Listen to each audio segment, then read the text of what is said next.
9:30.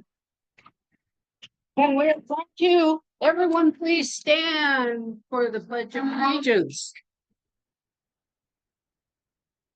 I pledge allegiance to the flag of the United States of America and to the republic for which it stands, one nation, under God, indivisible, with liberty and justice for all. Thank you. Well, everybody, would you remain standing for 1 second? Janet has an announcement, unfortunately.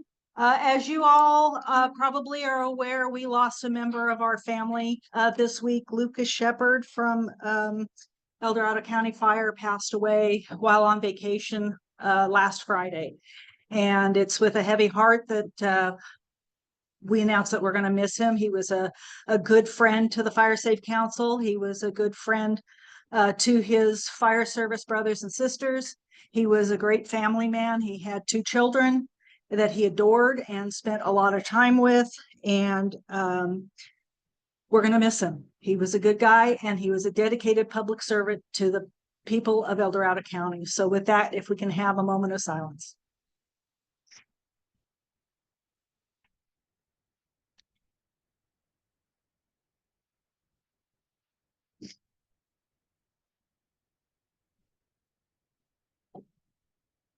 Thank you.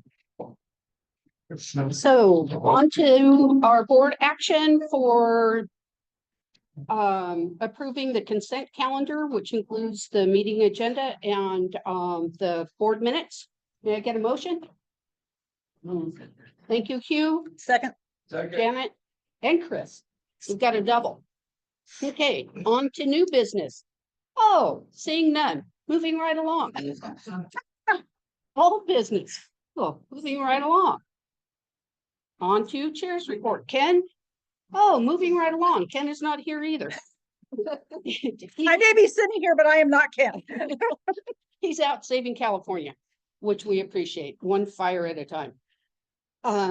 We've had, as an announcement that is not on here, we've had a staffing change this past month and wanted everyone to be well aware in case you hadn't.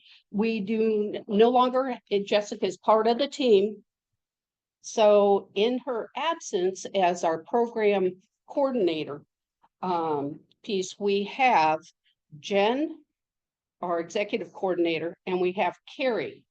So we had a team of 3 for maybe a week, and now we're back to our team of 2, of which we want to make sure that everyone is well aware that Jen has been here for a very short time.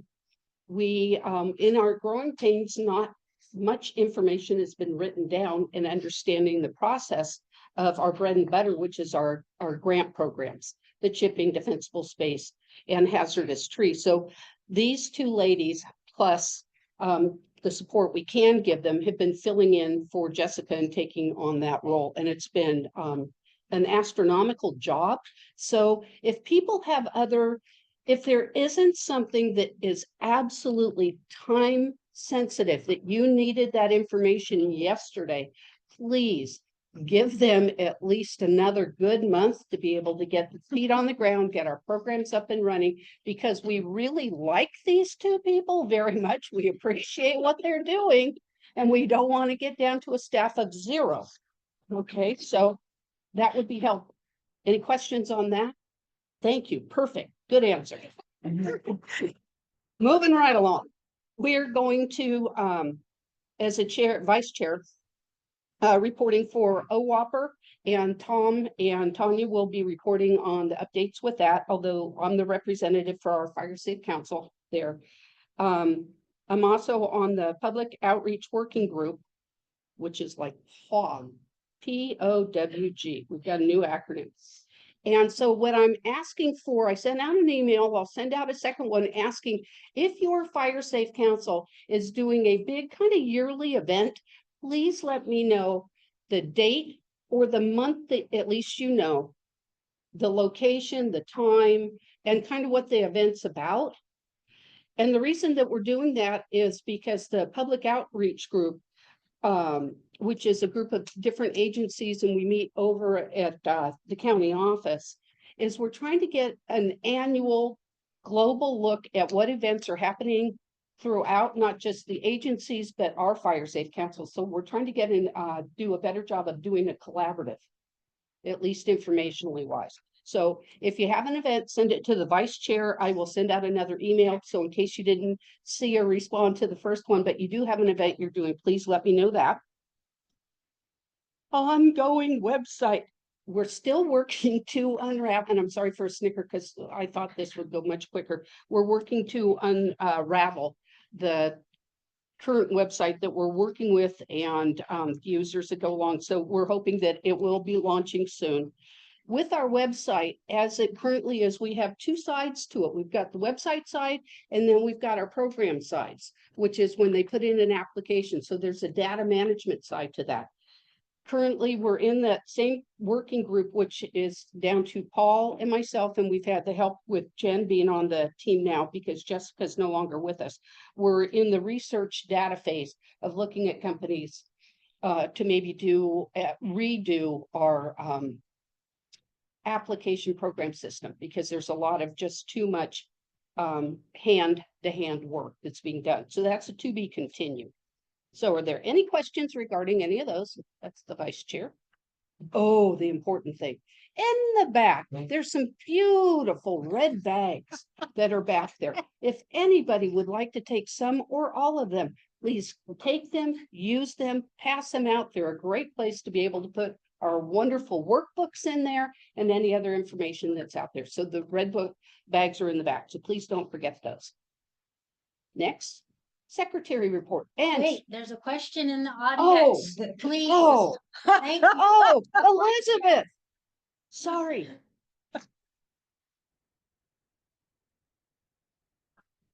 Stop the roll.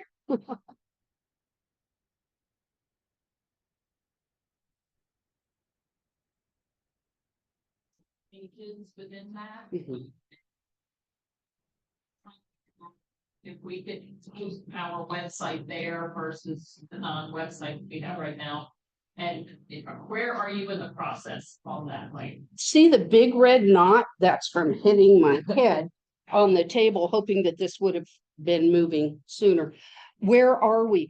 All associate councils will get some training on that, and you get a web page. The web page can be as long and as inclusive. The good thing about the new system will be a drag and drop, so it's much easier to be able to do. If you want to, if you have yours independently and want just a URL that links from your fire safe council to your website, from the El Dorado County Fire Safe Council to your website, that will still be up and running. And I can't apologize enough for how long this has taken to be able to get up. The good news is ultimately we'll have a better system. We've got great information on it, and it lends itself to be able to expand and improve, and we can change it at any time. It's updated, and it's a better system. But I'm sorry it's taken so long. I had no idea. I'm not raising my hand to do, I raised my hand. Oh, She's gonna say, they're down. So. No, I was hoping it was February, but I can say it's getting closer. I'm hoping it's getting closer. Last time I gave a date, we weren't able to make it, and it's been very frustrating. So I do apologize. But I think it's secretaries, and notice she's not giving my report today. So thank you, Angel. hi, Angel Ball, Secretary. A couple of items. First of all, I want to thank you all for requesting your insurance certificates for your events that you're holding. The process, I think, is going very well. Within 24 to 48 hours, I get the certificates back to you. As an added bonus, I'm sending all of your events to Carrie, who's adding them to the El Dorado County Fire Safe Council website event calendar. And what that does is it allows anybody in the communities or anybody in the county or the world to look at the website and see the events and attend if they would like to. Since David's not here, I am going to put another plug in for the Placerville Fire Safe Council event in Placerville. It's April 26th, and I want to say it starts at 9 or 10. You can show up at 9 if you want. It's a lot of fun. A lot of great people are there to talk to you about fire safe stuff. Fair. Oh, the fair. I have an opportunity for all of you. In the back of the room is a sign-up sheet to work the El Dorado County Fair. We have a booth there. We line up with our partners, CAL FIRE, RCD, Forest Service, etc. And if you're not exactly sure what hour you would like to sign up for, just take a picture of it and email me later. And for those of you online, you know how to get a hold of me, so you're not off the hook. Let's see. I did sign up for TechSoup. We talked a little bit about TechSoup last time. I have not completed the complete process, but TechSoup is a vendor that allows us to get programs at a discounted price. So if you need any help or you want to sign up, I know Carrie is taking fire safe councils that are interested, but I'm also happy to help. End of reports. Thank you. Thank you very much. On to treasurer report. Good morning, Janet Berenson here, and I sent out the treasurer report in the board packet. You should all have it. Of note, on the first page, the year-to-date expense report, which is specifically the activities related to running the Fire Safe Council itself. Just a reminder that there's no grant activities in here. That is strictly what it costs to make our operation run. You will note that the fiscal sponsor fees at the top, it doesn't say fiscal sponsor fees, but the income to our beginning balance for our balance, we have continued to grow our bank account. So the fiscal sponsor fees that we are getting from the grants that we have applied for and are currently utilizing continue to grow our bank account so that we continue to be a viable operation. On page 2 is all of the grant activity. We have been keeping note with our federal partners to determine which grants are still active on the federal side. I will let you know that I have received payments under the Stevens Authority. So the Stevens Authority appears to still be an active grant that the Forest Service is managing. So I will continue to bill for that as I receive invoices from our friends at the RCD. The first Stevens Authority, which if you look on that list, there's 2 different grants. One is a fiscal year 20 grant. One is a fiscal year 22 grant. The RCD has completed the fiscal year 20 grant. So I am in the process of putting stuff together to do a final closeout on that grant. Part of that grant includes chipping funds. If you look a little further down on the page, there is Forest Service Stevens Authority chipping for $300,000. I have an advance for $25,000 of that. So I will be spending that here throughout the spring. That grant expires in June. So I will be putting all of our chipping money towards that grant. The CAL FIRE chipping grant expired on the 15th. We put as much to that as we possibly could. I think we're pretty close to maxing out the balance on that. And we will be closing out that grant in the next month with CAL FIRE. And with that, I'm open for questions. David is out with the flu. So David, are you online? David is online. Do you have any questions? David is not talking. I'm sorry. Yeah. I'm not 100%. Janet, it made me very happy to hear that we are generating some positive cash flow. And thank you. Thank you. You're welcome, David. Anyway, yeah, you didn't need to hear my voice. Okay. I'm glad you're feeling better. Good enough for Zoom. Chris. I was going to take David's place since he came on. I'm sorry you're sick. I hope you get better. I had it for a couple of months. The only one that I picked up on, and it may be the printer, is the year-to-date expense report. The executive coordinator. I got one of those cash DIVs /0 with no number. I was just wondering what that number is. We did not put a budget to that when we put the budget together. So if you look in the yellow column, there is no budget allotted for that. That was something that I had committed to this group that I would fix in January and didn't. So I need to do a budget revision to move funds around. Is there any action that we took or should have taken related to the change in the budget amendment action that would be necessary if we are changing our budget? Did we do that yet? We have not, because I did not bring anything back to the board at this point in time. My plan is to stay within the $174,000 that we allotted. And we have savings in our Okay, staffing, our admin staffing, that's going to cover part of that. David, how'd I do? Good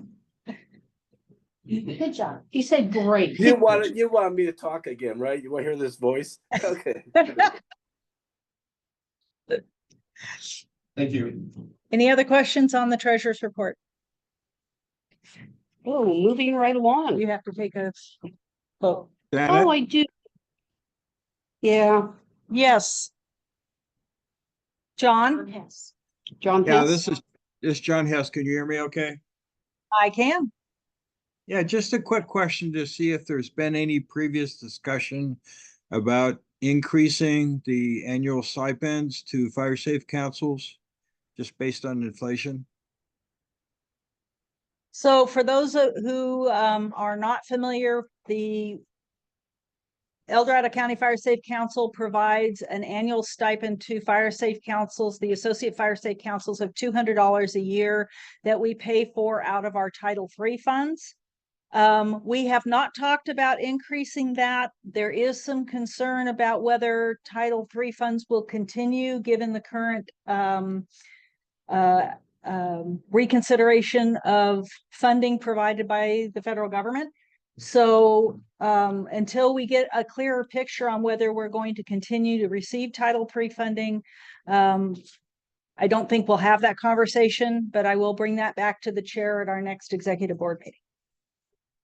Thank you. Good question. Thanks, John. Any other questions? Okay, can I get a motion then to approve? That we accept the treasurer's report. Thank you, Chris. Do I have a second? Second. Thank you, Hugh. All in favor? Aye. All opposed? Motion passes. Thank you very much, Janet, for all your, thank you, Janet, for all.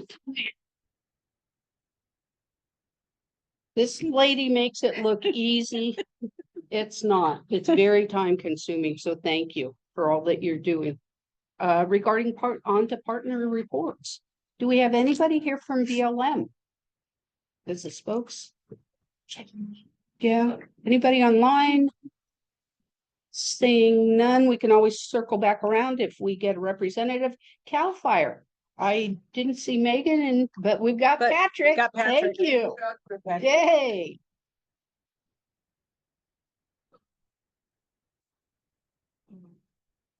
Just, I don't have much to report today, but just on the grants front, we've been told that next round of grants will be of fire prevention grant sometime this calendar year, though we don't know when. And the focus that region looking forward to maintenance, so projects that we've already completed in the past that we maintained, and small projects around. So focuses. So just start thinking about those possibly. Don't yet have the date. Thank you very much, Patrick. And thank you for all you do with CAL FIRE in supporting us in grants. El Dorado County Fire Chiefs Association, Mr. Cordero, do we have a representative? I'm sure that they are busy. Yeah, sure did. Wrote in the wrong one. However, we can't forget Owata. Tanya won't let you forget. I know. And she's standing up in case. Yeah, Thank you, Tanya. Thank you. Change is underway. Out there already. Finishing up the seconds and the third inspection. Wilmore. Grant stuff is crazy, the BLM grant. Our office has a $10 bill. Pause for a while, and on the amendment and be done, things are moving forward with census grants. The CWPP is also underway. We are so close, which I am so grateful for. We have gotten all of your inputs from the workshop a month ago, right? Yeah. So we took all of that input. We continue to collect more of your input for a couple weeks after that, and then spent the next couple of weeks incorporating all of your input into recommended actions for the plan. So it was a very lengthy process, but we think that we got it all in there. We went back and looked at the original input that was given in the beginning of the process, as well as all the input that you gave at the workshop. So it should be in there. Tomorrow, the steering committee is meeting for the afternoon, and we'll see going through the entire document. At this point, it's about 305 pages. It's all very good information. And we're going through it and just making sure that all good. So then it can go to public review the first day, starting March 31st or April 1st. During that time, of course, we'll get the plan, let us know what you think. We'll be doing 2 virtual workshops for the public and get their input during that 30 days. Those dates are forthcoming, and we'll help obviously let you guys know. After the 30-day input period, we'll spend a couple weeks finalizing it. Then you're gonna probably have a CWPP that you can start getting some money on July. So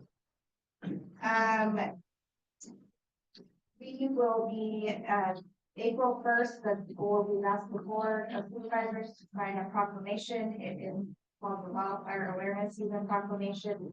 We're gonna run it a month earlier this year. It's from April to October. I know I mentioned this before. So that is calendar to be signed.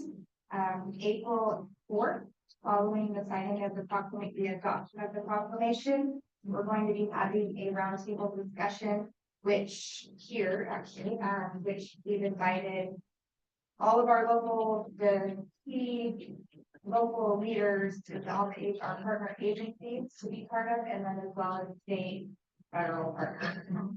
So there will be a discussion, there will be a roundtable discussion on what we're doing in our county that's working. Some roadblocks or struggles that we have, you know, just with different things. And so that'll be the discussion that we have, and it'll end with a conference. So we're on the lookout for that. And last week, well, public outreach first. We are following the proclamation. We're going to immediately start a wildfire awareness. So the public outreach committee has been working together. So our messaging will all be coordinated. Subjects, timing, all the agencies will be putting out messages for those months, April through October. So we have literally broken down each subject that we want to talk about and broken down into posts. So for example, defensible space, we're going to go and deep in what is, you know, 0 to 5, what happens at 5 to 30. What do you do on red flag day and you open gate? You know, so we're gonna be doing all those kinds of posts that are really simple for people to listen to.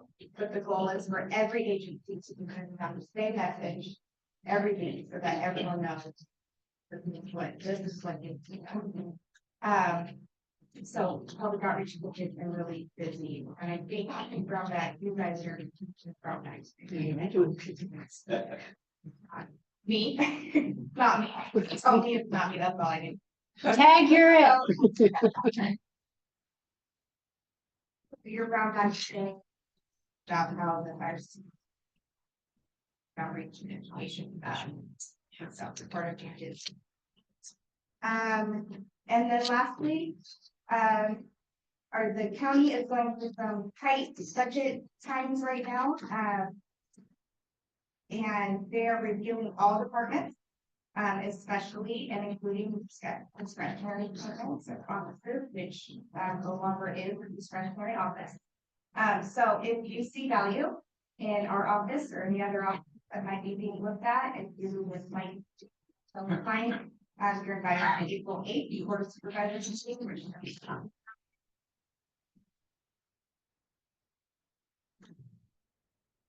Yeah. This is on. Also, the county has set up, you're doing Facebook. Is that not correct? Your social media live? You bet. I know you did.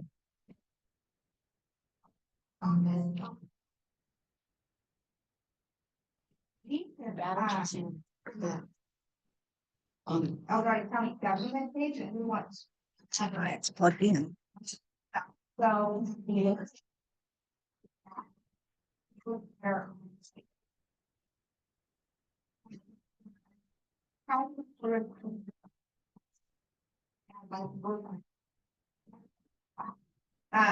Share anything that we post and make it sweet.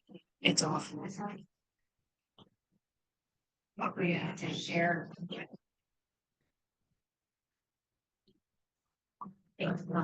She's charging now.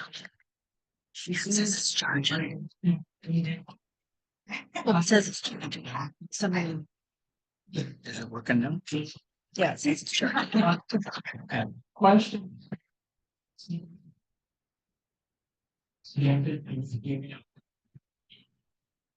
The fire threat maps, we were concerned regarding the inconsistency between the fire threat maps and the fires. You know where that is? I haven't. I can see comments. Use your typical offer, and Yeah. I want to make sure that that's our concerns are included in that. Yeah, absolutely. It wasn't just you guys either, so there was just so much about the different speed. Fire. Fire very high, fire very shown that, and the risk assessment done in these. So there is going to be an entire page with an explanation included about that. And Okay, thank you. yeah, so I will, once I find it, it's being developed, so we'll, yeah, make sure we get our wording right, but if anybody wants to see it, just in particular, so you don't have to think for the entire document, just let them know. Okay. So I review all of the board meetings agendas. Hey, Chris, For the taxpayers. can you make sure the microphone's in front of you? Yeah, but it was off to the side. Talk into it.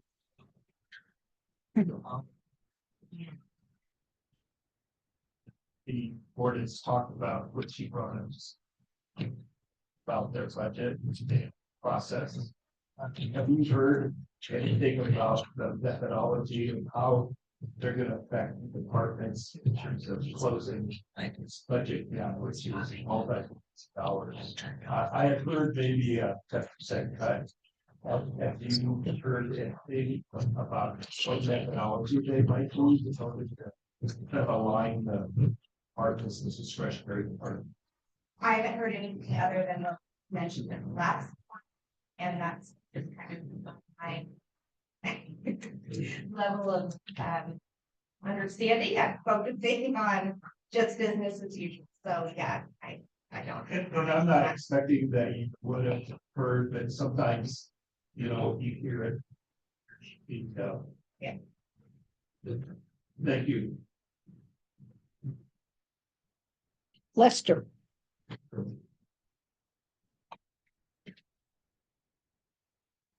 Good question. One was, what's the status of the home parking based in the Weather Creek project? And where that is one. And we.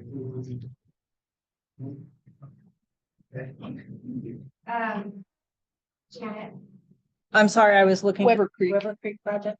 status. So we are completing the environmental review that's going on throughout the area to make sure if there's any environmental concerns that we need to manage. That review with the contractor is nearly complete and has been submitted to FEMA, who must approve it before we can begin. The county has put out an RFQ for a construction manager who will manage all the contractors that come and do the actual work. So that construction manager list should be out shortly. And short of that, we're waiting for FEMA to complete their work before we can start actually doing work on the ground. We really interesting about and some of the measures for home partners that is to consider for just that building to do all consensus. And the other question was for the exchange with some of the other CBAs. Are they because it was last year presentation afterward about what what's the issue is that any schedule on that? Should that be really helpful? Yeah, we usually do after action presentation. And it's primarily when all of the firsts are done, the first inspection. So that'll be a few months down the road. We will do it after action meeting.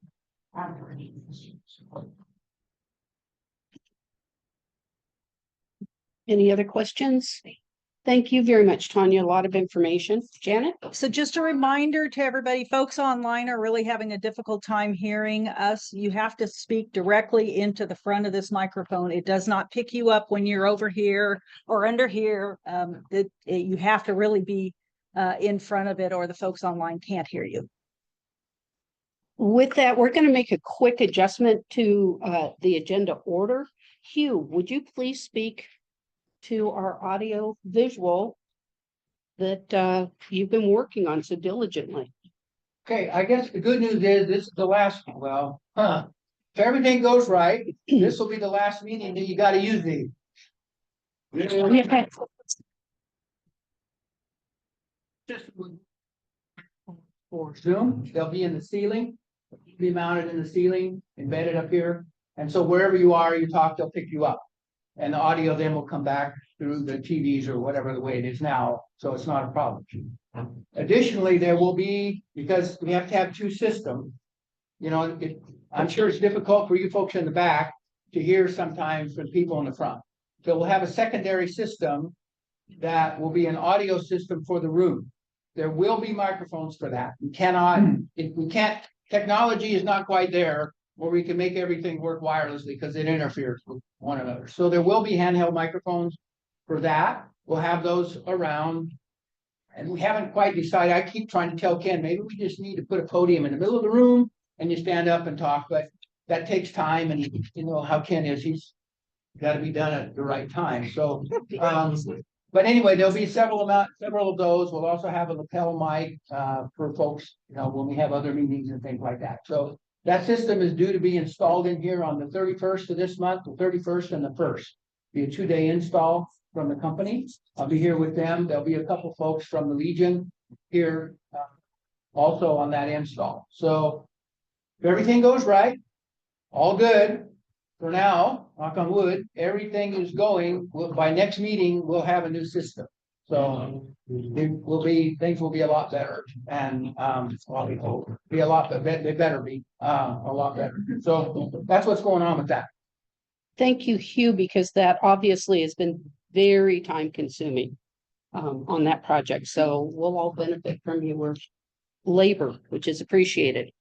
Moving back to the regular agenda, number 4 was for our Fire Chiefs Association, and it didn't appear that we've got anybody online or here in the room.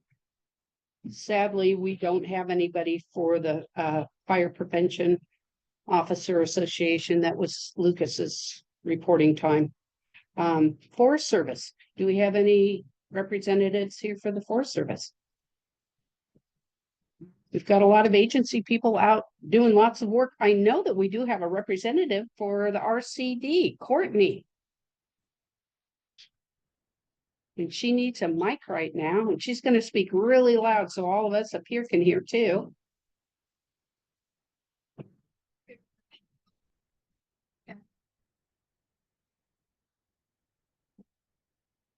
First.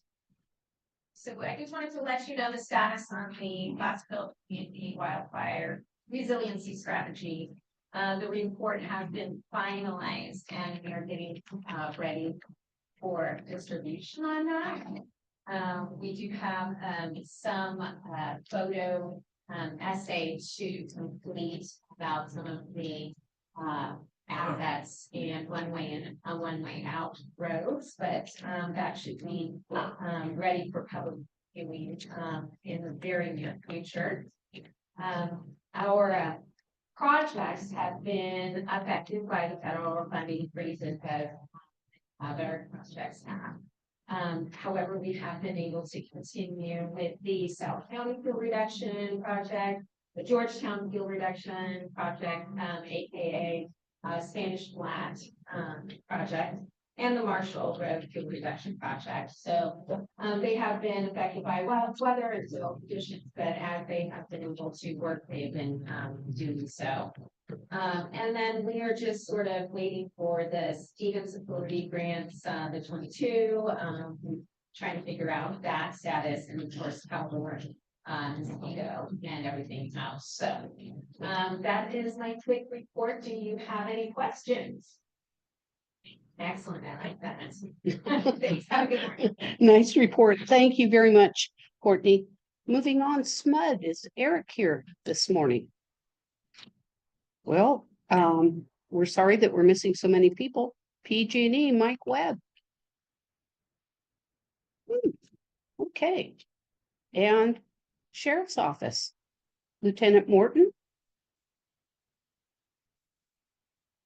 We're moving right along. Board of Realtors,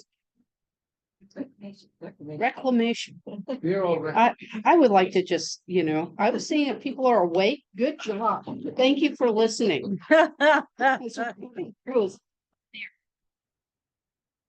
Well, we're moving right along.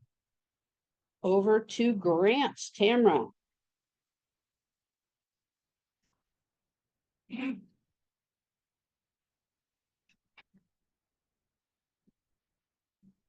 Tamara Johnston, grants manager.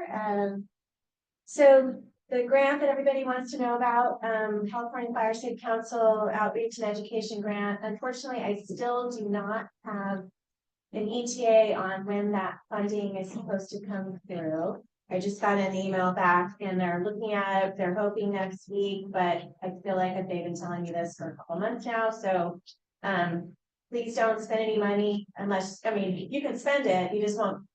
Don't expect You may not. reimbursement. Yeah.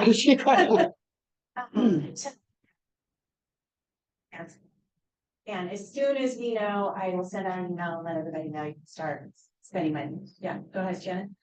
For folks who had spent on this grant prior to the announcement from the board to not spend on this grant, we did reimburse for those 4 or 5 long outstanding invoices that were from last fall. So folks should get those checks. Carrie has them now to hand out. But anybody who submitted anything after it was announced by the board that we were not going to spend on this grant, those are all being held. Yeah, so we're reimbursing just out of our cash flow for now. So we just make sure we don't do that any further until we get the units. And even though we're getting no money from them, we still have to do quarterly reports. Thank you to the Fire Safe Councils. I'm reporting on the ones that we are paying out on from our cash flow. And so thank you to everybody who immediately got me their reports back. So I appreciate that. As Janet mentioned, the CAL FIRE chipping grant ended March 15th. We're looking at some alternative sources of funding so that we can continue kind of matching our chipping grants and keeping that program going. So for now, it's still open and we're still using the chipping grants. We submitted On Friday, I submitted a almost $10 million grant to the US Forest Service, the Community Wildfire Defense Grant. I sent out the map of the project area to the list, so hopefully everybody got that, but just kind of giving you an overview, it's the Diamond Springs and our surrounding community area next to Martinez Creek drainage. We're doing 5 fuel breaks totaling 940 acres. It'll be 14 miles of roads focused on one way in, one way out roads, 100 feet on either side. We'll be doing defensible space for all the dwellings in the project area, so it's 1,420 dwellings. It also includes equipment for DOT to be able to do equipment and herbicides for DOT to do follow-up maintenance on the previously treated projects. So DOT will be providing the labor, but we're using the grant to pay for extra herbicide and maintenance equipment and signage. It will also, I also included outreach and education funds for Associate Fire Safe Council, similar to what we did with the California Fire Safe Council grant. So hopefully we'll have annual money to be able to do grants to fire safe councils. And then a little bit for the volunteer assessor training expenses to be able to do annual volunteer assessor trainings. So let's hope we get it. It was quite a complicated grant, lots of moving parts on it, but it'll be really exciting if we get this grant. And then upcoming, we've got the PG&E Vegetation Management Program. As a group, we'll be applying for 3 different grants. We're going to apply for a chipping grant, the El Dorado County Fire Safe Council, and then Texas Hill is doing a fuels treatment grant, and South County is doing fuels treatment also. And these are projects that are kind of already in the works, ready to go, that can get completed within this very tight window that grant has, which is 5 months. So all the environmental reviews are done, ROEs are in place. So really the work on the ground can start as soon as the money comes in. So those 2 projects fit the bill. So we're applying, well, you guys are applying. With fiscal sponsorship from the Eldorado. So, any questions? Yeah, that's it.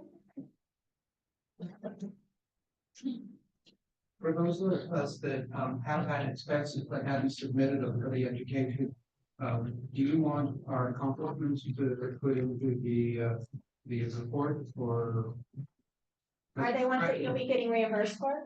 hopefully, yeah. I mean, we've been, the stuff that was done back in September and October, but we knew that there wasn't the advance, so we never submitted our bills. Yeah, sure. Yeah. It's due on March 31st. Yeah, the next couple days.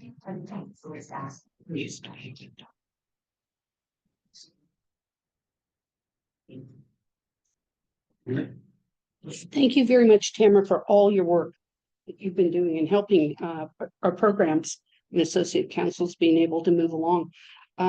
Now we have our assistance programs, and Jennifer, again, remember, she is covering for Jessica as she had just been hired on to do executive coordinator position. So take it easy on her? Take it easy on her. Yes. Hello, everyone. Welcome. I'm reporting on the assistance programs. Year to date for the chipping program, we have completed 105 jobs. Since the last time we met in February, we've completed 62 chipping jobs. That's for February up till March 15th. For D-Space, year to date, we have completed a total of 39 jobs. We currently have 65 jobs that are ready to be assessed or evaluated. We also have 21 jobs that are completed in this last month. Our total spent for this month was $34,000 for these jobs. And for the tree program, they've assessed and evaluated 18 trees this past month, they have cut no new trees. And we have no average cost as new trees are. Any questions? Good. Oh, heck. Oh, yes. Yes. Okay, there was an item on the news that the governor had invoked some sort of emergency powers for fire safety, and he was gonna either soften or actually suspend CEQA rules for projects that involve fire mitigation efforts. I was wondering if you had heard anything about first, and what it affected me personally was there was a tree on my property. It couldn't be done because it was more than 100 feet from my structure. So I wonder, have you heard anything about that? About CEQA not affecting? Yes, the governor has issued a temporary executive order. We have reached out to Patrick, and Patrick, I was hoping maybe you could fill in what you know about that executive order and what your direction to us was.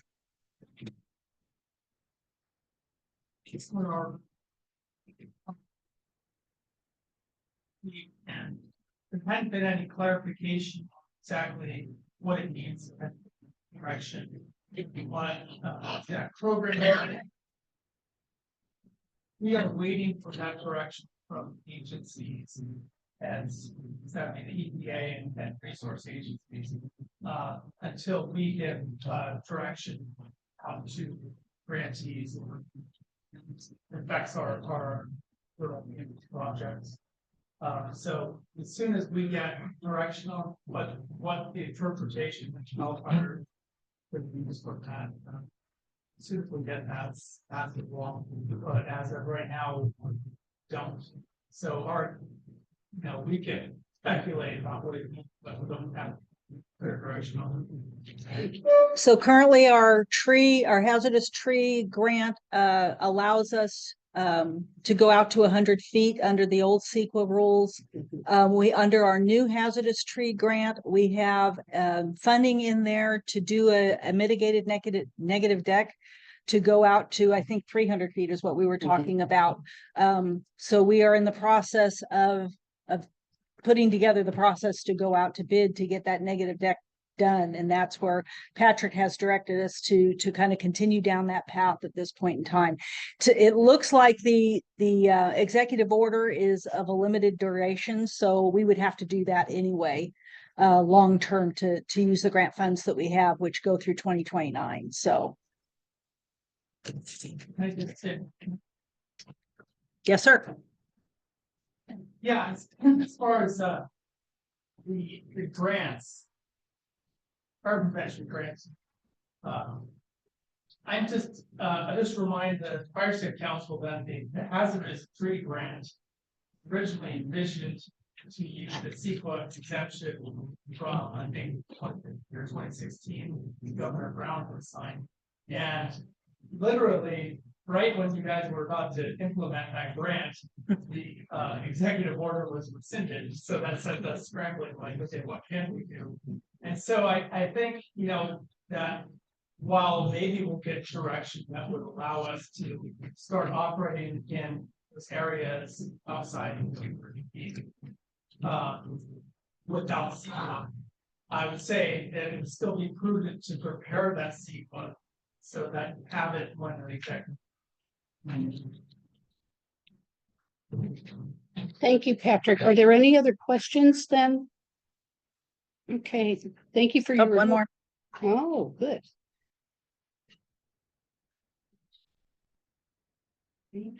Could you speak up, please? Can we still add student? All Title III funds have been received by the Fire Safe Council. We have those funds in hand. So yes, any of your green waste days are good to go. And didn't we extend the time to August, actually? The current Yes. allotment went through August. Which was a little different than the past, needing to be spent. Yep. By June. So good news on that front. Thank you very much. Good question. Awesome. Any other questions? At this time, we're moving on, and thank you, Jen. Thank you for your work as Jessica, that's true. Training committee, Hugh. Good morning, everyone. Yeah, training. The April class is full and will be scheduled here on the 23rd and 24th. The May class, I have a sign-up sheet on the table back there. If you have folks interested in the May class. I currently have 18 so far signed up for that class, and we will go up to 36 or so. So we're about halfway full with that. So that's going. Also, I want to talk just a minute about the $50 stipend for those folks that have already been trained and are doing assessments for your fire and your fire safe council. The requirements in order to get that stipend, if you haven't already heard, are two things. First of all, you need to send a copy or a photo of the cover page of the assessment form, our assessment form. Elizabeth's holding that up. All you need to give is the cover of that. You take a picture of that, print it. But you're also going to need a copy if you do not report field maps electronically. Some of you have taken the class, but you're not able to do that electronically because your equipment doesn't work. You must fill out a paper copy. And Elizabeth's got those. And there is some stuff in the back there where you report violations. If you read that carefully, the fine print says you report the violation on your first or second revisit. This is not a revisit, it's assessment. I would just leave that blank. But there are other things in there that you need to fill out, like who you are, the fire safe council you're with, the information about the structure itself. But you need to submit that form along with the cover sheet of the assessment form to Carrie. You give that to Carrie, Carrie will record that, and that way you know that you'll get your $50. And now that will be paid quarterly. Will be paid quarterly. Now, some of you may not have a bank account with Umpqua Bank, your fire safety. If you do not, you're going to need to get one, because the way that's going to work is quarterly, and Janet will correct me if I'm wrong. She's done that in the past. No. More than I like to admit. But quarterly basis, what will happen is Janet will transfer your funds, $50 for each inspection or assessment that you've done, will automatically be transferred into your bank account.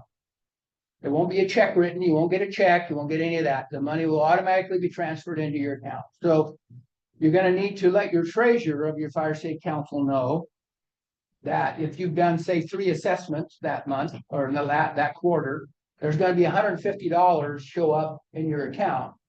They need to know that because they want to know where that money came from. So just remind them. That's how it'll be transferred. Huh? It's not a gift. It's not a gift. Gift from you. You can use it. No. But that's the way it's going to work. But you're going to need to submit those 2 documents, because what's going to happen on the field maps form, Carrie will bring that copy of that to every one of these meetings, and those hard copies are going to be given to Jeff. Oh, I've talked to Jeff, and Jeff's going to take those, and they will key data enter that stuff into the system. So if you are able to submit that electronically yourself, on that form at the bottom of the first page, there's a big red box. You want to check that box. You still got to fill out the address and where it is, but check that box. It says that the form has been submitted electronically. You don't have to submit, you don't have to fill out anything else on there, just that first part, the address and that form. That way, Carrie will know, okay, I don't need to give this form to Jeff because it's already in the system. I hope that makes sense, but that's the way the system is going to have to work. And so if you have questions, you can see Elizabeth about that. She's got some copies of that form. We will also have that form where you can fill it out yourself. There'll be a copy, you can fill it out yourself online. And then, just save a blank copy each time and you have your own printout. So that's what's going on with that. And then in the line of assessments, we're really blazing right along. We did all 13 assessments last month, Yay. We trained 70 people, but we did 13 assessments. So we're blazing right through them. We hope that's going to change. I realize that it's not always easy. I will tell you, I've been kind of experimenting with this myself. Cause we had the same problem. I had the same problem with that. How do you do that? We got banners we put up, tell people come get a free assessment, no obligation.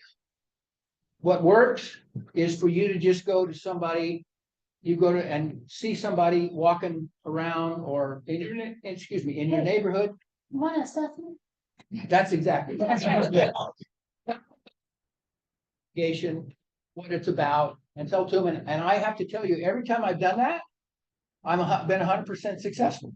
After you explain to them what it really is and what you're doing for them, they say, oh yeah, sure, come and do that. So a lot of times they just really don't quite understand what it's all about. So that seems to be helpful if you're looking for something. Maybe you don't care, I don't know, but I found that to work. So that's it. Any questions about training or anything going on? Yeah. That's all. Okay, so I just have a question. For us, Sierra Springs Regional Fire Safety Council, we had to we had some changes at our board, so we had to renew a fictitious business name form. Do you know if that applies to any of the other associate fire safety councils? That was for Umpqua. Umpqua wanted that. Every fire safe council who has a bank under REIN is required to do a fictitious name statement. Hugh, question online is there written info on the assessment funds for the assessment? Yeah, there is a form. We do have a form on what you have to do in order to get the assessment. I'm gonna put Elizabeth on the spot and say, contact, she has that. Elizabeth has that. Get in touch with her. She can email that to you or you can get a hold of me and I'll email it to you. But I know Elizabeth's kind of following this pretty close. She sent it out. When you gave us the number of assessments that have been done, you had that facial expression which you give. Yeah, it's very sarcastic. Yeah. Oh, I know, because I've seen it before many times. But give us your aspirations or your future. What do you believe is the appropriate number and what is the potential? How can you grow this? Obviously, you need to grow it. Yeah. So, Yeah. go ahead. No, that's a good, that is kind of a good question, Chris. The way I see it, first of all, let me back up and say that it's not, I hate to say it this way, but it is what it is. It's not cheap for the Fire Safety Council to train everybody. It costs us a fair chunk of money to put on a 2-day class and do all of it. Also, I want to let everybody know that the assessment program that we're doing, this training, that's not El Dorado County Fire Safety Council assessment program. This is a CAL FIRE program. This is the program that's in statute that's given to CAL FIRE to do, and CAL FIRE has worked with us and for us to do that. And part of the reason, and that's one of the reasons that we say it's important for you to do the field maps form, because that's really what the program is about. It's really so that CAL FIRE can collect information on what kind of structures they have, not necessarily what's wrong, although that's part of it, but they really want to know what structure is there. It's for damage assessment. So if a fire does come through, they can go back and look at that and say, oh, 2 years ago, there was an assessment done on this, and this was a wood frame, comp roof, double windows, had a deck, all that. They know what was there. Because if you've ever done damage assessment, when you get out there, sometimes it's fairly easy to tell what's there. Other times, you might know what kind of roof it had, but the rest of it, you don't have an idea. So it's really, that's what the program was set up for. And we use it, we've taken it, and I'm sure that CAL FIRE is agreed. You take that and you also make it as an educational program. It's really more of an educational program to the people in your community to let them know, let's look at your structure, let's look at your house, and here's some things based upon the training and what you have, things that they can do to get their house in a position where it's more likely to survive a wildfire. Not necessarily that it 100% will, but I think if you do that and people would do it, I think there's a lot better chance that they're going to survive. So that's really what the program is about. So what you want to do is use it as an educational tool in your fire safety council, or if you're willing to go other places in the county, around the county to educate people on what this whole thing's all about. And second of all, to try to get these structures hardened and defensible space down. Because as you saw in the LA fire, a structure fire creates 25,000 times more embers than a wildland fire. So, you know, you're gonna get a fair number of embers coming through if you got a wildland fire pelting your house. But if your neighbor's house catches on fire, you're gonna have a heck of a lot more embers pelting your house. So you don't want that. And so that's another reason that you don't want the structures to burn in the interface. So my goal, you know, my goal in Texas Hill, and I'm fortunate because I'm not a very big fire safe council, but my goal is to get an assessment done on every home in my fire safe council. And if I have to, I'll go knock on doors. I'll knock on doors and we'll send a personal email to every one of them. One at a time. So I don't know, Chris, that's where I am. Whether I'm gonna achieve that goal or not, I honestly don't know, but I'm sure gonna give it one heck of a try. Thank you, Hugh. The other piece, Hugh, is just as a reminder, the assessor that's doing the assessment, their fire safe council receives the $50 stipend, correct? Yeah, I'm so close to this, I can't see the forest for the trees. So, yes, what happens, that's why you have to put on the form, it says FSC right now, you know, up there's a place you put what your fire safe council is on the field map form, so that Terry knows, because she may know, you know, she gets some name, she may not be able to tie that name to a fire safe. So you need to let her know what fire safe council, and the money, that's why you need a bank account, because the money doesn't go to you personally, the money goes into your fire safe council account. Any questions on that?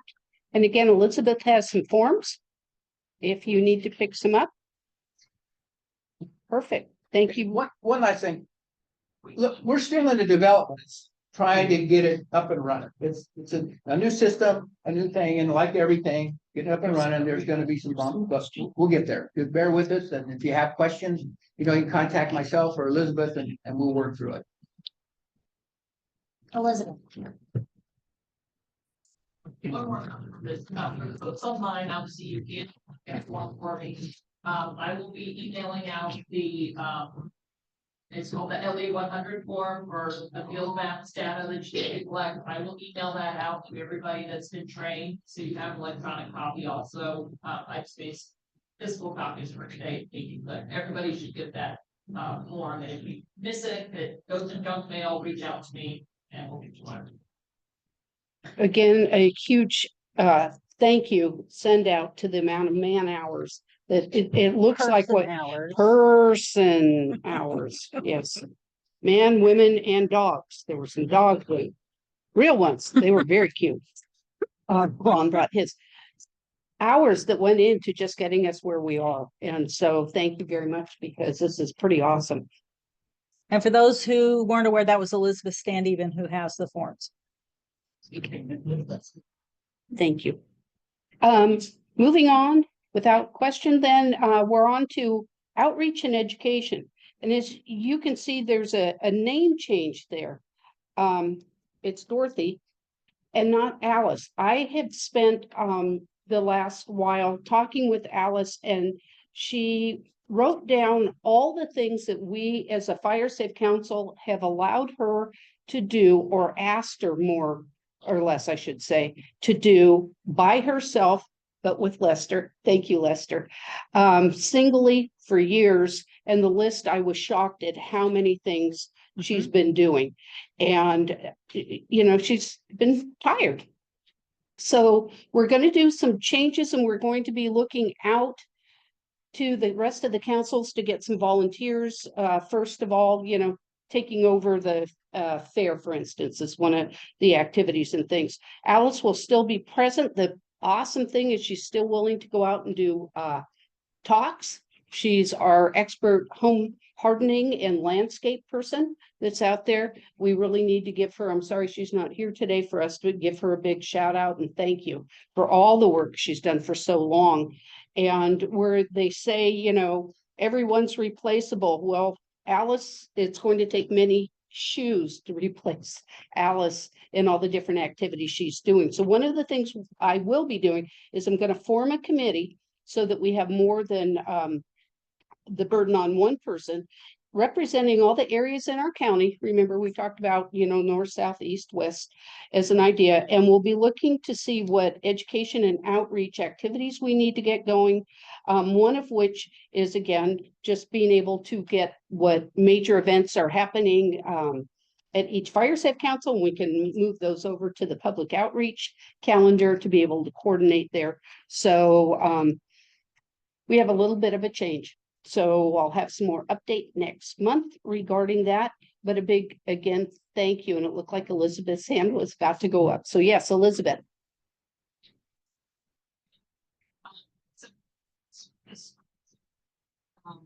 She's going to. This.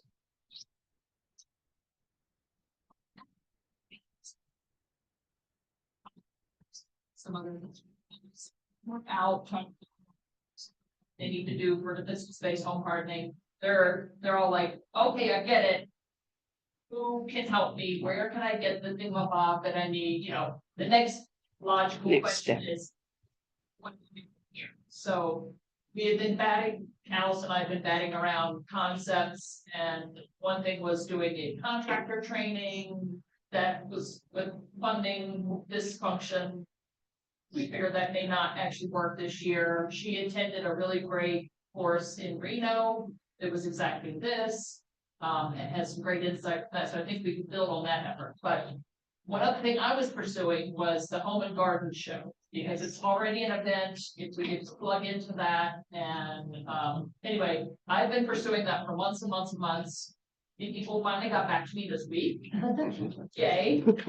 They seem excited about the concept. So the concept that I pitched to them was to do a wildfire ready corral or area or whatever you want to call it, and have fire safe council there, OWAPR there, whatever agencies to be there, and also bring contractors and vendors, that like the Hardy siding, the Vulcan vents, the fortress decking, the WUI approved decking people, have those things there so people can look at them and understand that the state fire marshal has vetted certain products that are wildfire approved, so that people can go to one place and start getting informed and maybe find contractors, whatever. So they like the idea. Like I said, it is 2 days old. So I am making phone calls and trying to find, I figured it would be a minimal cost for the fire safe council. We just need our pop-up and maybe print some signs. We've got our booklets to hand out. Another thing that I was thinking about that they would like to have our speaker, like we could have a schedule of speakers, somebody to speak for half an hour on what the physical space is, what home hardening is, what I have a certain speaker so that there's something to draw people in and make them come to the area at certain times. So I don't. It's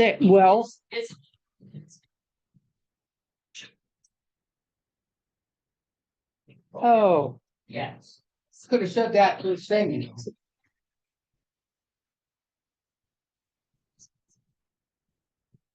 Again, use it as a way to that group of public and get people in having assessment. so do I hear are we hearing that you then are spearheading and leading and organizing this group that's gonna start in the beginning of May? Okay, she said, yeah, that was recorded. Remember, all events and activities are recorded here. Thank you. The other piece is it just that exact as the process, since we're having other agencies and things going on, we've got the public outreach group that's run through with Tanya chairing that committee where all the other agencies are at the table for us to discuss. So anyway, when we know ahead of time, it helps to get that information as close as we can over to that group, the public outreach group. On top of that, we do, if this goes this year, there's always 2 next year. We're a continuous improvement organization as we figure things out, but again, coming up with new ideas. And so any other ideas, if you have with either doing education activities and or outreach, if you could forward that information to me, we'll be also taking that forward. So we say good luck, Elizabeth. Thank you. Any other volunteers to be, and no. Moving right along to governance and new council formation and orientation. Angel.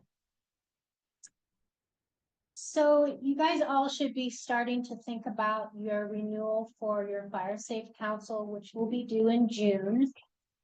And as you think about your new Fire Safe Council, board members, etc., I want you to look at the map that is on the OWAPR website. I would like you to look at the few parcels that are around your Fire Safe Council and see if you would be willing to close the gap on some of what I call white space on our map. It's called the online mapping tool.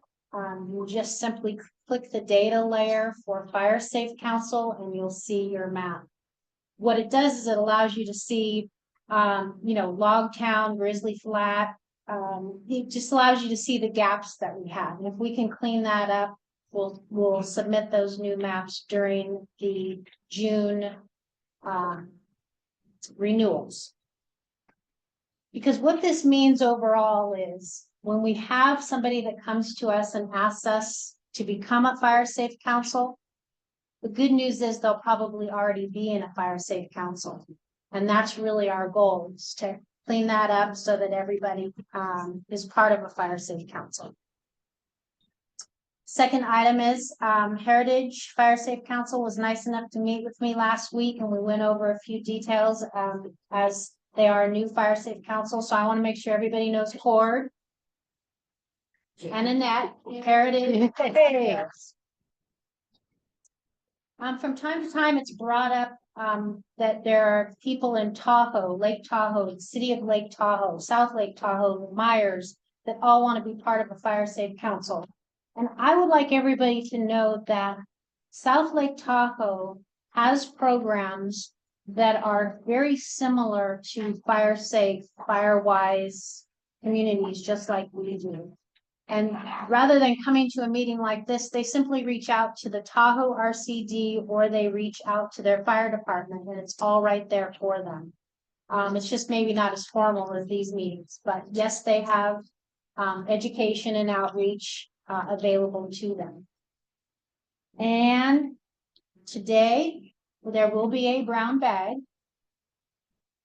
It's called Volunteers Education and Outreach. And we would like you all to participate if you have time. Thank you. Are there any questions? Yes, Chris. Cord, could you get a mic? I just wanted to Oh, have no. you comment just a second. So, oh, he's got. Thank you. Cord is in El Dorado Hills. Heritage is the subdivision south of, west of Latrobe Road. Why is this important? Is because now we're starting to see urban areas. We know City of Placerville, obviously urban area, but El Dorado Hills is becoming an urban area. And Cord represents how many residents do you think you cover now? The Heritage Fire Safe Council has 1,055 homes. And So- we're the only Fire Safe Council south of 50. And so the reason why I wanted to stress this, and we had time that seems going pretty good today, is that this is probably the first time in my history of being involved here since 2011, that I've ever seen this happen. And I wanted to highlight it because with with Paradise, with Southern California, we're talking about urban areas, we're talking about this heritage area. It fits right in. And so I appreciate, Cord, your background in wildfire. And so I really appreciate you doing what you're doing with that. with that subdivision. Thank you. Thanks, Chris. I'd also offer that we do have Serrano Fire Safe Council in El Dorado and Lake Hills in El Dorado. Okay. Thank you. Right, thank you very much with that. Is there any other questions for Angel at this point? All right, yes. Moving on to community council reports. It's that time that we give our short little report from what's happening. Yes, please, Mike. Hi, I'm Mike Conley with Auburn Lake Trails Fire Safe Council. Tomorrow evening, we're having a special event where we will be working with CAL FIRE and OES on a wildfire simulation and what particularly that would mean for evacuation for members of our community. Excellent. What time? 6:30. Where at? It's at one of the facilities inside of Auburn Lake Trails called the Barn. And it's open to not to other members, is that correct? Yeah. Can somebody from the Yeah. community come? You control the gates, so if you're interested, if you could let me know, we'll give you clearance to come into the gate, because it's a gated community. And our email address is altfiresafe@gmail.com. Perfect, thank you. Sounds wonderful. Chris? Just a couple of plugs. First of all, the Taxpayers Association of El Dorado County. I'm a board member. I was past president last year. Insurance. We have what's called a fire committee within our group. And we have a person who was involved in the insurance industry. As you've heard over the last few days, State Farm has asked for, I believe, a 20 or plus 20% increase. And it looks like they're going to get it. So, and also discussion about the fair plan not being viable. It's overextended, and it needs to be supplemental money need to go into it. So I just wanted to let you know that at least in terms of the insurance industry issue, this Taxpayers Association Fire Committee is going to follow, and I'll keep you appraised on a month-to-month basis if anything comes up. But I'm sure some of you have been concerned and have heard most recently. The second thing is that Jennifer Turner, who did the assistance programs, as our executive director. She's very special. And we feel like I'm her landlord. El Dorado Gold 1848 has spaces that we have rents for nonprofits. And this one is big. And they're big and they need to expand. So she's going to be getting an office right across the hallway. And she'll be removed from Carrie, bugging Carrie every day, to her own little space where she could shut the door, have private discussions. And we believe that that's essential for this group to function effectively. And I just wanted to thank her for her patience. But we're trying to get this done by, I believe, April the 1st. And hopefully this is going to happen. So when you come, if you have it. Chris, just as a reminder, the community council reports are to talk from our fire safe councils and then public comment. That would be a great time to bring this up. Well, see, that's the part I'm talking about. And he's figure out where something fits. Exactly. Okay. So we'll maybe retitle for number 8 with community councils, but in this case, please go ahead and finish quickly if you could, and then we can move on to the council. It just so happened she should have cut me off a minute ago. Because obviously that's what I wanted everybody to know. And there's an invitation, I believe, to come visit you, right? You want people to come see you, talk about things? No. Yeah. Maybe in a month. Chris, as we announced, these 2 ladies are picking up the vacancy that's with Jessica, and they're full-time. I'm just trying to do that. However, down the line, we can have a public opening and out, but this is not that month, and I'm not sure that next month is. Sure, next month is either. So, great idea. That one's on hold. Perfect. Thank you, Chris. For the fire safe councils, Lester, got some hands up.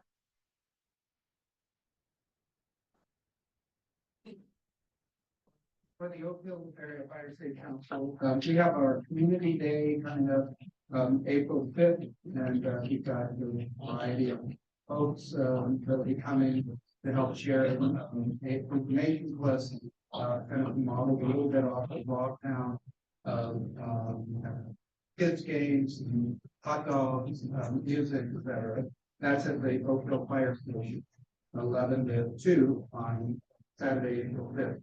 The other, and along the lines of what Chris was mentioning, we have our talk on April 22nd, and it'll be, the topic is going to be on insurance issues, home and fire insurance, and that again, April 22nd, the Pleasant Valley Grange. And Elizabeth mentioned Alice and I attended the home hardening workshop in Reno. If anybody else, kind of living with wildfire is a out of use going on, and we have a lot of good information there and some other workshops coming out. And then the one last one was just the South County grant is moving forward.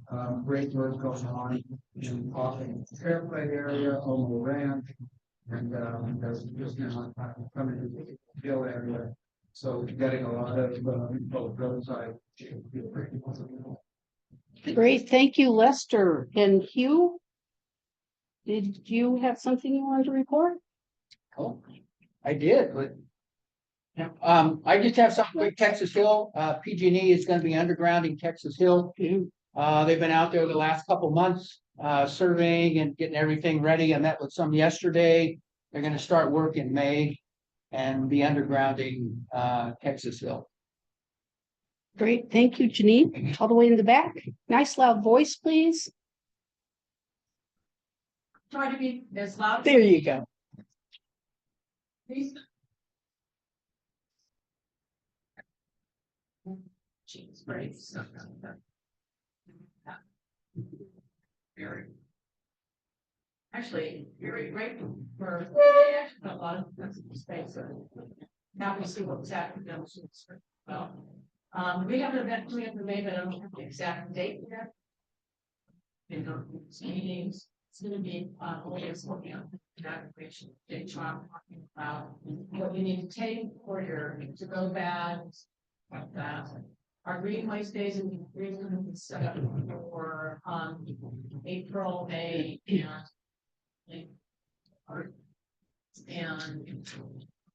but yeah, I just want to talk about one of the help in Grayson. They're kind of new to the neighborhood, and I need 5-foot distance around their house. They do a lot of work vegetation. I said, you're gonna be surprised. My husband and I did this. We actually like things the way they look without all this vegetation around. And it actually shows off your house better. She sent me a note saying, you were right. It really, we are really happy with our house. So, you know, I told that to people that because that's what my husband thinks.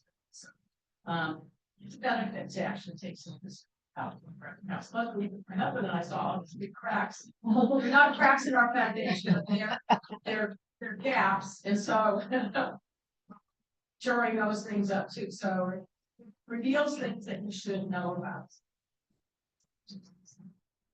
Very good point.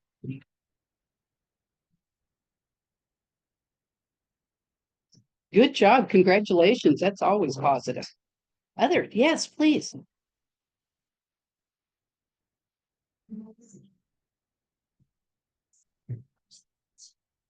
Spend the past few months clearing roadside vegetation and working in troop work just routine. It's amazing how much we have accumulated. 25 years. We have over 110 person hours. And I think so far only 4 cases of poison ivy. So We hope to come this weekend or last, maybe to 6 or 8 spots that are just need a little more timing up. And then we're going to have chipping done.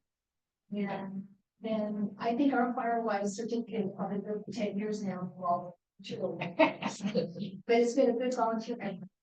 Excellent, thank you. It sounds that David online. Thank you. I want to give a shout out to Steve Allen, who's also online.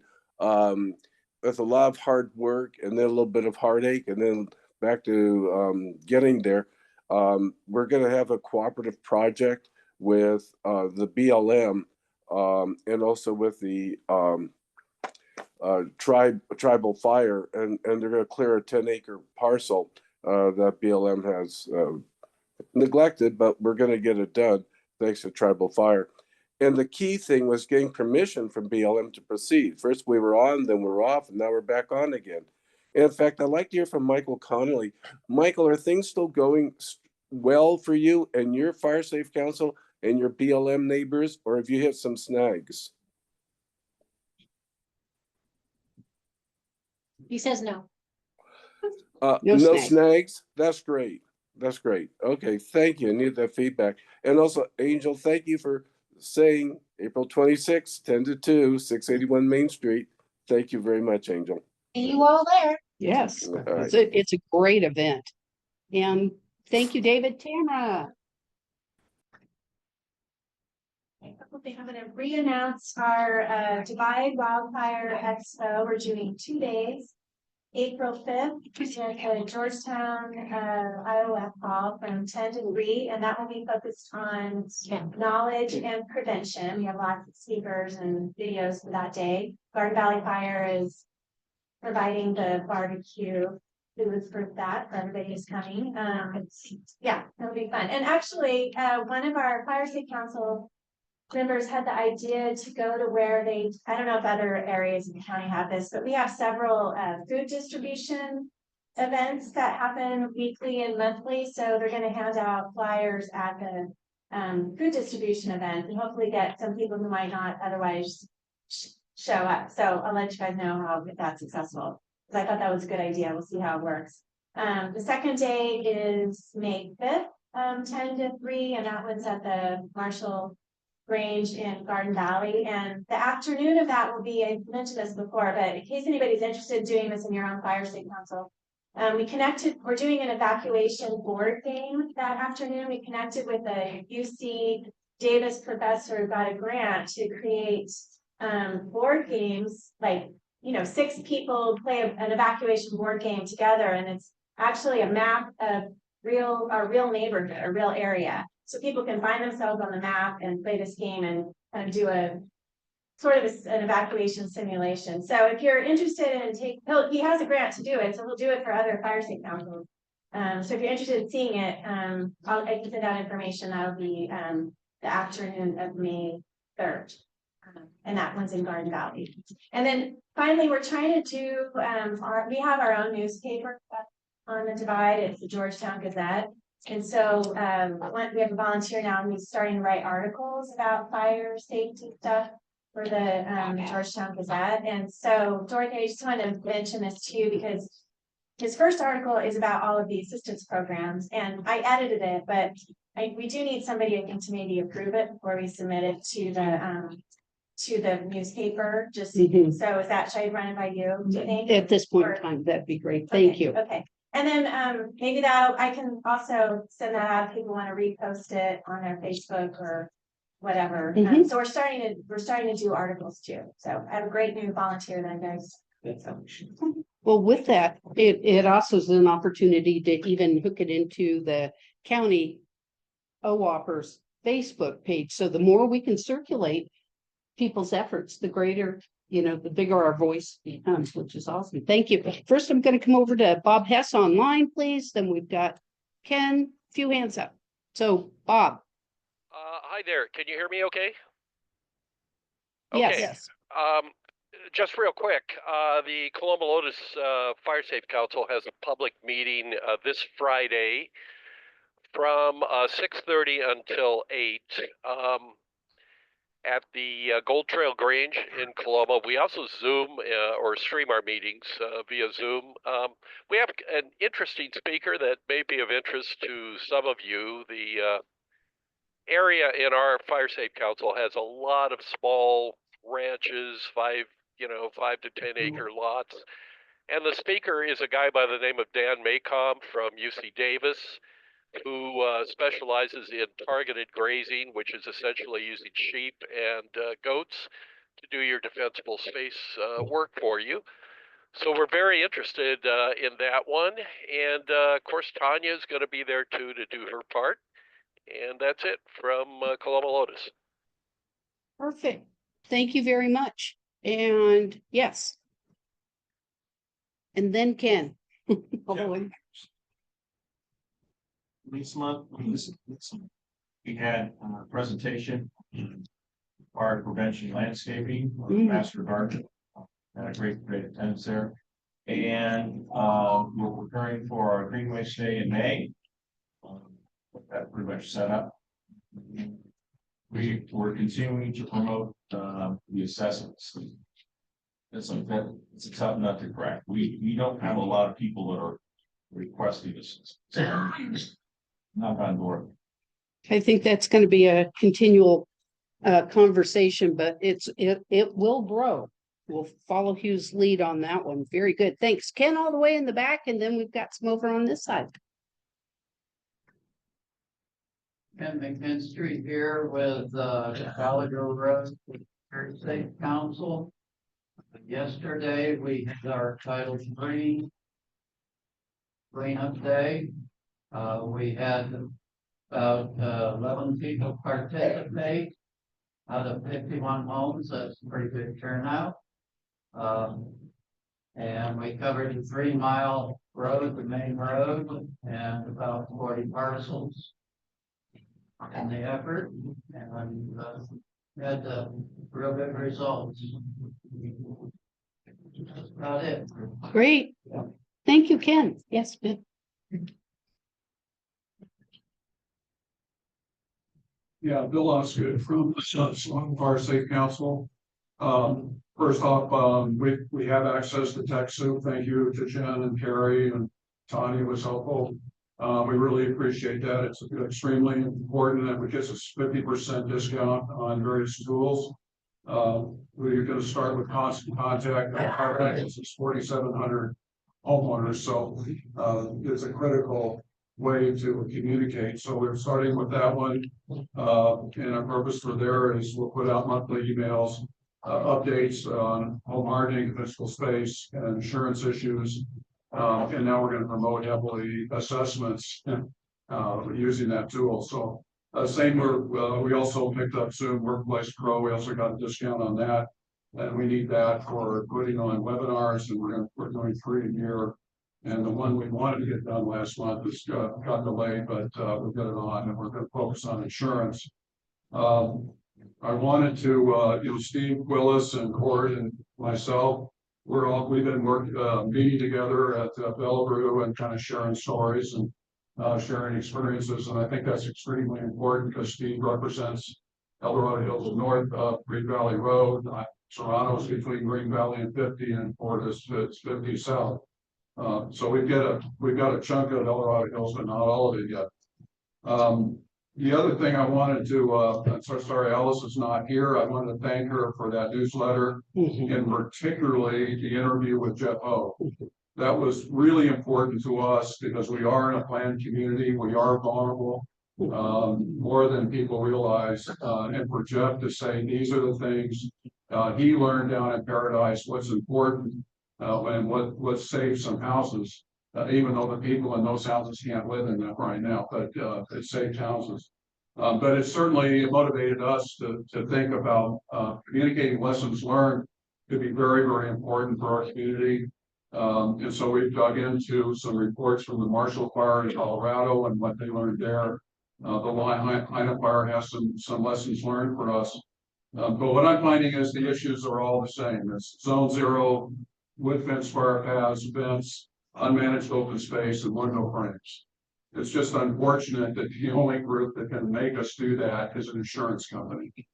So anyway, that's my report.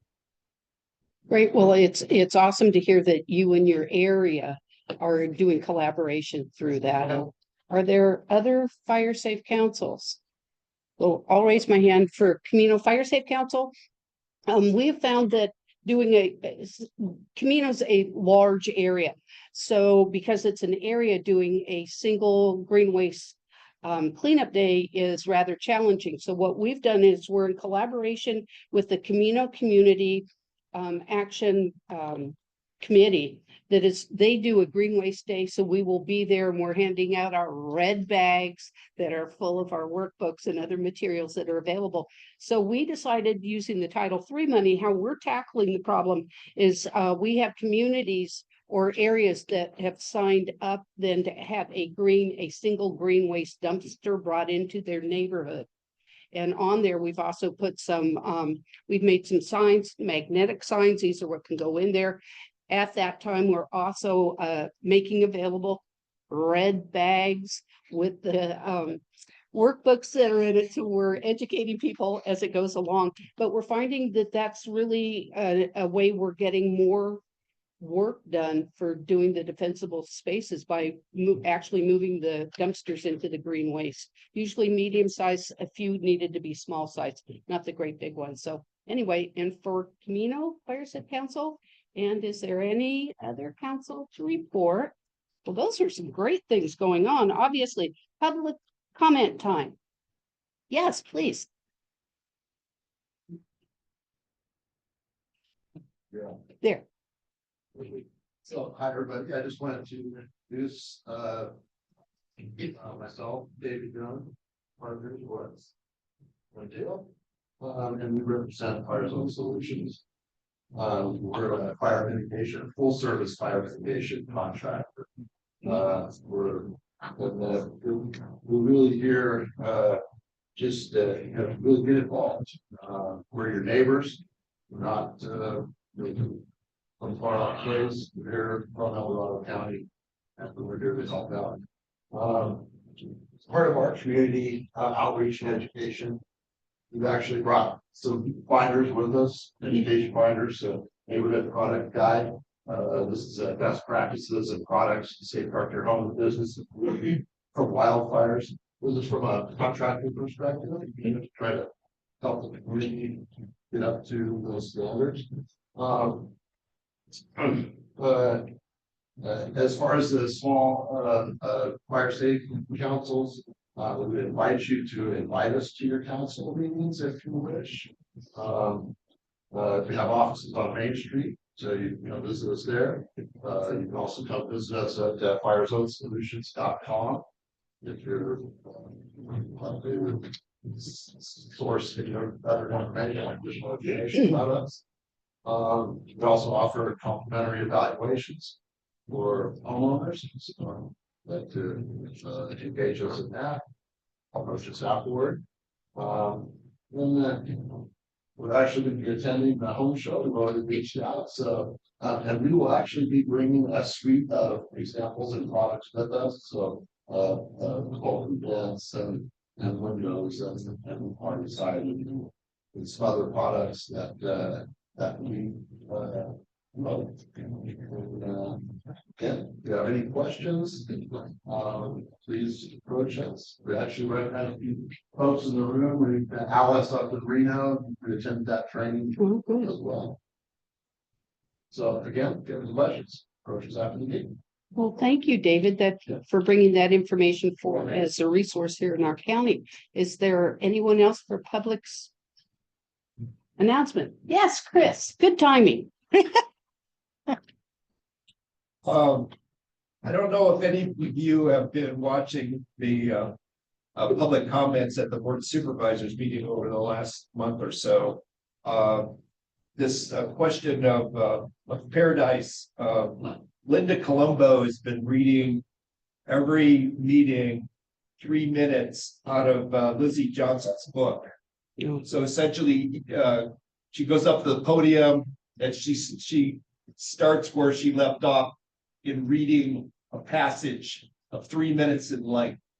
Why is that important? Because even the most small thing, 3 minutes at a board of supervisors can mean a lot to people in terms of this subject that we're here today about. So I just wanted to give her a kudos because she has a connection to El Dorado County Fire Safe Council of the past.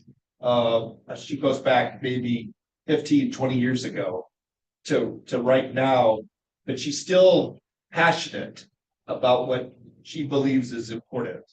So I wanted to give her kudos for that. The other thing is, I don't know if you guys know, but around the corner where the restrooms are, they have a new machine now, a water machine. So you could take your different drinks, stick it in there, and it filters the water. And so I didn't realize it, but I got a cup of that, and I just wanted to let everybody know if they want to fill their containers, it's over there. Hydrate, hydrate, hydrate. Yes. Hydrate, because I've been dehydrating and the doctor told me I gotta drink more water. Very good. And the other piece is however we get the message out, our mission is to keep El Dorado safe from wildfire. And so all of us working together, and thank you that Chris for bringing that up about the reading at. Any other public comment? Yes. Angel. You're not Angel, it's Karen, I know. That's the She's an angel, right? She is an angel. color angel. With a spicy side.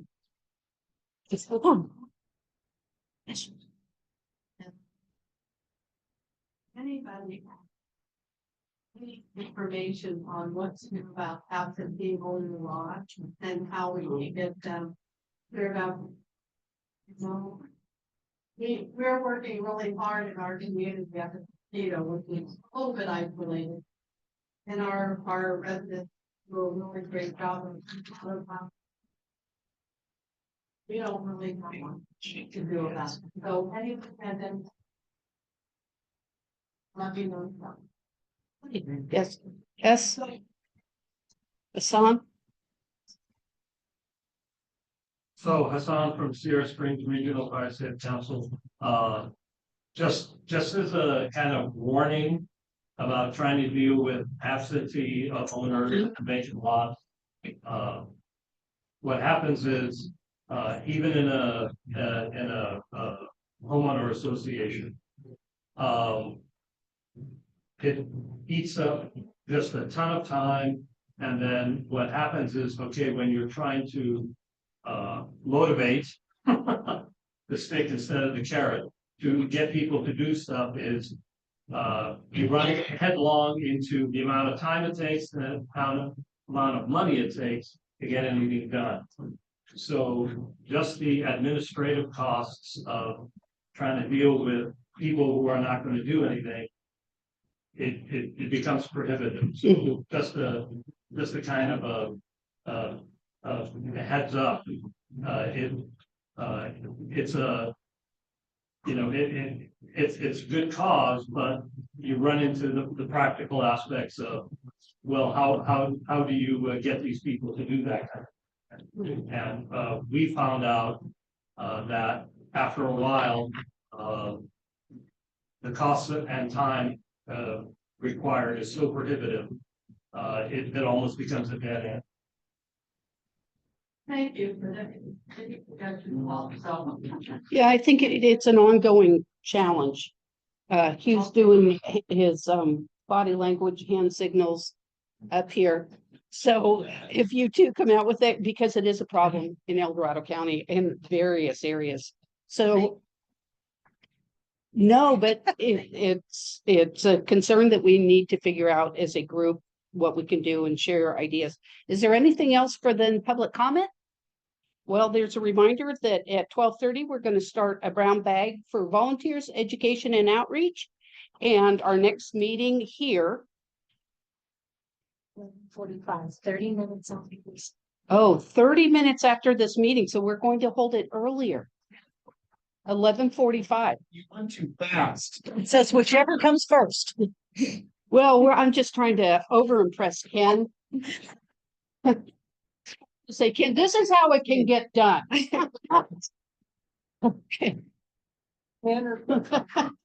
I do now. this point. Anyway, 30 minutes. Red bags, those wonderful bags you can give out are in the back room, free. Take as many as you need. Thank you, everyone, for coming today. Next meeting, April 16th. Right after tax. Yeah, right after tax. Tax.